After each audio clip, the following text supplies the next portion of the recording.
Bonjour à tous, c'est Baptiste de MGK Photographie. On se retrouve aujourd'hui, tu l'as sûrement deviné, pour parler du Pentax 6x7 qui est un appareil un petit peu légendaire qui moi personnellement me faisait rêver depuis que j'ai commencé la photographie argentique et notamment le moyen format et que j'ai enfin pu me procurer après des années de pratique et de travail. Donc ça fait un peu plaisir. Je l'ai reçu hier, j'avais commandé ça sur Cameratori, donc directement depuis la Finlande. Et voilà, je vais te parler un petit peu de cet appareil aujourd'hui. On va voir un petit peu mes premières images avec et je vais essayer de t'expliquer pourquoi c'est un appareil un petit peu particulier et qui a son statut d'un petit peu d'appareil légendaire ou mythique au même titre que les Hasselblad ou autres Leica. C'est parti. Le Pentax 6.7 ressemble à un réflexe 35 mm qui aurait fait de la gonflette. Et pour cause, c'est en réalité un appareil moyen format au format 6x7. Ce choix de design possède plusieurs avantages, mais également certains inconvénients. Si on a l'habitude des réflexes au petit format classique, on se sentira tout de suite à l'aise dans la prise en main de l'appareil. Contrairement à d'autres moyens formats, tout est à sa place entre guillemets. La roue des vitesses sur la gauche, le levier d'armement, le compteur de vue et le déclencheur sur la droite, le réglage de diaphragme et de la mise au point sur l'objectif. Même le système de chargement reste familier, à 2 ou 3 détails près. Il suffit de charger la bobine, d'avancer jusqu'au start, puis de refermer le dos et d'avancer le film jusqu'à ce que le compteur indique 1. Un jeu d'enfant quand on vient du 24-36. Une fois en main, les choses changent un peu. Forcément, l'appareil est lourd, environ 2 kg avec un prisme TTL et une optique standard. Quand on a l'habitude du matériel pro, même moderne, ce n'est pas un grand changement, mais venant du petit format amateur, c'est une sacrée différence. Il faut prévoir une bonne sangle pour le transport. De même, l'appareil est grand, pas sûr que les petites mains soient très à l'aise dans son maniement rapide. Dans mon cas, tout tombe plutôt bien et la prise en main reste très naturelle, même si un grip sous la main droite serait un vrai plus. Laissez tomber la poignée en bois optionnelle, chère et selon moi plus encombrante qu'autre chose. Je préfère placer ma main gauche sous le boîtier pour le soutenir et gagner ainsi en stabilité.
Pour cette première pellicule de test, je suis venu à un endroit que j'aime beaucoup, qui est le toit du Printemps à Lille, sur lequel, sur le toit du parking, on a une belle vue sur tout l'île, c'est assez sympathique. Comme hier j'ai testé cet appareil en portrait en couleur, là en noir et blanc, je voulais essayer de tester un petit peu, voir ce que ça donnait en paysage. Donc voilà, je vais rentrer chez moi, développer les photos et puis voir un petit peu ce que ça donne. J'ai vraiment hâte de voir les premières images parce qu'à l'heure où je vous parle, j'ai encore vu aucune image faite avec l'appareil, en tout cas avec celui-ci et cette optique-là. Donc j'ai vraiment hâte de découvrir ces premières images.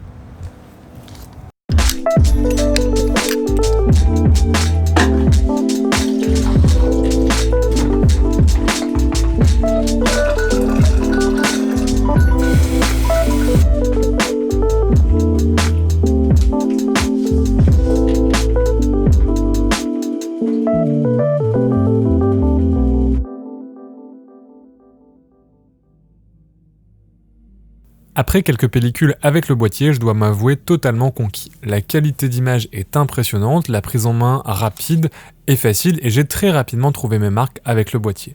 Je l'ai pour l'instant testé en paysage et en architecture avec du film noir et blanc et en portrait avec du film couleur, et dans les deux cas, le rendu est vraiment sensationnel. De mon côté, j'ai choisi comme optique un 90 mm 2.8 qui donne un équivalent 45 mm en plein format, et je trouve que c'est un bon départ pour ce système-là, puisque c'est un peu une focale à tout faire, une focale parfaite pour la photo généraliste. Je la compléterai sûrement à l'avenir par une focale de portrait. De mon côté, je suis très satisfait de cet appareil, ça correspond vraiment à l'ergonomie que je recherchais et au type d'appareil photo que je recherchais, sachant que c'est pas forcément un appareil photo qui sera pour tout le monde, et selon ce que tu vas rechercher en 6x7, il y a d'autres appareils qui peuvent te convenir. Faut savoir que c'est un appareil qui est très lourd, très encombrant, tu vois à côté de ma tête, ça fait quand même un appareil qui est conséquent, et il y a d'autres options plus légères, notamment en appareil télémétrique comme le Mamiya 7 ou le Plobel Machina 6.7. De la même manière, si tu es plus photographe de studio, tu peux t'orienter vers le Mamiya RZ ou RB 6.7 qui sont des systèmes qui sont plus proches d'une prise en main à la Hasselblad par exemple, avec une prise en main sur le dessous et un viseur sur la face avant. Le choix des boîtiers en 6.7, il n'y en a pas tellement encore sur le marché, ils ont tous des fonctionnalités pour se démarquer les uns des autres, et c'est vraiment important de bien choisir selon ce que tu veux. De mon côté, ce que j'apprécie avec le Pentax 6.7, et c'est le seul à proposer ça, c'est vraiment sa prise en main comme un gros réflexe 35 mm, et pour là, je suis servi parce que c'est le seul appareil qui fait ça, et ça correspond vraiment aux besoins et à l'envie que j'avais pour la prise en main de cet appareil. Je voulais aussi mentionner mon processus d'achat pour cet appareil parce que c'est quand même un investissement certain, et comme c'est un appareil qui a une certaine hype sur internet, il y a toujours un petit peu la peur de se faire avoir, soit totalement arnaqué, soit d'avoir un appareil qui est en moins bon état que ce que l'on attend. Et pour le coup, je suis pas passé par des particuliers ou par eBay comme à mon habitude, mais je suis passé par une boutique finlandaise qui s'appelle Cameratori, anciennement Camera Rescue, et qui a vraiment fait un job génial sur la livraison. C'est en fait une boutique qui rachète des appareils, qui les révise, qui les répare si besoin, et qui les remet en vente après. Je dois dire que le service a été impeccable. J'ai commandé l'appareil le vendredi, je l'ai reçu le lundi soir par DHL en livraison standard, et l'appareil était vraiment dans un état excellent, il avait été intégralement nettoyé, il n'y avait pas une poussière ni dans le viseur, ni dans le système de la chambre noire, ni dans l'obturateur, les mousses avaient été changées, l'appareil, alors il n'est pas forcément garanti, mais il est passé entre les mains d'un professionnel qui l'a inspecté et qui a vérifié son fonctionnement de manière un petit peu plus complète que simplement le particulier qui dit ça marchait la dernière fois que j'ai fait une pellicule dans les années 90, donc vraiment, pour ce genre d'appareil un petit peu sensible, pour ce genre d'investissement, parce que c'est pas un boîtier qui coûte pas cher, ça peut valoir le coup de passer par une boutique un petit peu plus sérieuse, quitte à payer un petit peu plus cher que lorsqu'on trouve sur le bon coin. En tout cas, moi j'ai préféré jouer la sécurité, c'est ce que je te conseille de faire quand tu achètes du matériel comme ça un petit peu sensible, que tu ne peux pas aller voir directement à côté de chez toi. Pour répondre enfin à la question du tarif, parce que c'est un appareil qui coûte assez cher, est-ce que ça vaut réellement son prix?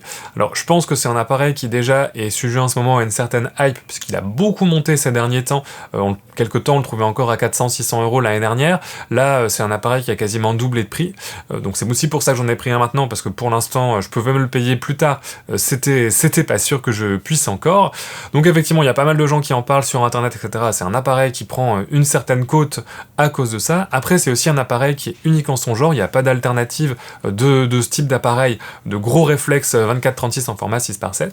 Après c'est pas le seul appareil au format 6.7, et selon ta pratique, il y a peut-être d'autres appareils qui conviendront mieux à ce que tu fais. Mais c'est vrai que si tu cherches cette ergonomie réflexe sur du moyen format, c'est un petit peu la seule solution. Voilà, j'espère que cette petite vidéo de découverte et de mini-review du Pentax 6.7 t'aura plu. N'hésite pas à dire ce que t'en as pensé dans les commentaires. Tu peux également t'abonner à la chaîne pour plus de reviews d'appareils photo.